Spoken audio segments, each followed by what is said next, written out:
പുറപ്പാടിൻ്റെ പുസ്തകം ആമുഖം.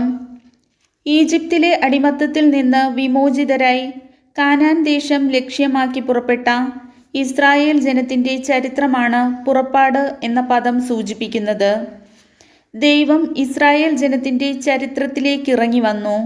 അവരെ അടിമത്തത്തിൽ നിന്ന് മോചിപ്പിച്ച് അവരുമായി ഉടമ്പടി ചെയ്തു. അവരുടെ മധ്യേ കൂടാരത്തിൽ വസിച്ചു. ഈജിപ്തിൽ നിന്നുള്ള വിമോചനം. ഈജിപ്തിൽ എത്തിച്ചേർന്ന യാക്കോബും മക്കളും അനുകൂലമായ സാഹചര്യങ്ങളിൽ വളർന്ന് വലിയ ജനതയായി.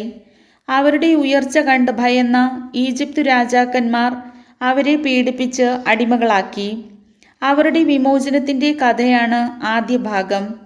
ദൈവം മഹാമാരികളയച്ച് ഈജിപ്തുകാരെ പ്രഹരിച്ചുകൊണ്ട് ഇസ്രായേൽ ജനത്തെ മോചിപ്പിച്ചു. ചെങ്കടൽ കടന്നതോടെ ഇസ്രായേൽ ഈജിപ്തുകാരിൽ നിന്ന് പൂർണ്ണമായി മോചിതരായി. അവർ സീനായി മലയെ ലക്ഷ്യമാക്കി യാത്ര തുടർന്നു. വിമോചനത്തിൻ്റെ പ്രതീകമായി മാറിയ ഈ സംഭവം പെസഹാചരണത്തിലൂടെ ഇസ്രായേൽ ജനം ആണ്ടുതോറും അനുസ്മരിക്കുന്നു. സീനായി ഉടമ്പടി. സീനായി മലയെ ലക്ഷ്യമാക്കി യാത്ര ചെയ്ത ജനത്തെ ദൈവം അത്ഭുതകരമായി ഭക്ഷണവും സംരക്ഷണവും നൽകി മരുഭൂമിയിലൂടെ നയിച്ചു.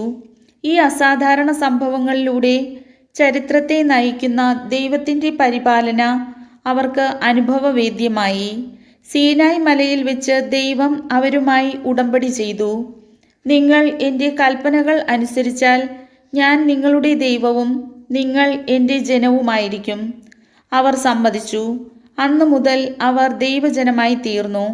ആ ഉടമ്പടിയുടെ നിബന്ധനകളാണ് ദൈവം മോശ വഴി അവർക്ക് നൽകിയ പ്രമാണങ്ങൾ. കൂടാരവും വാഗ്ദാന പേടകവും. അവരുടെ ഇടയിൽ വസിക്കുന്നതിന് തനിക്ക് ഒരു കൂടാരവും അതിൽ തനിക്ക് ഇരിപ്പിടമായി ഒരു സാക്ഷി പേടകവും നിർമ്മിക്കുന്നതിന് ദൈവം മോശയോട് കൽപ്പിച്ചു. പേടകത്തിൽ മോശ ഉടമ്പടി പത്രിക നിക്ഷേപിച്ചു. പേടകത്തിൻ്റെ മുകളിലുള്ള കെരൂബുകളുടെ മധ്യേയാണ് ദൈവം ഉപവിഷ്ടനായിരിക്കുന്നത്. കൂടാരത്തെ മേഘം ആവരണം ചെയ്തിരുന്നു. കർത്താവിൻ്റെ സാന്നിധ്യം അതിൽ നിറഞ്ഞു നിന്നു. കർത്താവിൻ്റെ വചനം.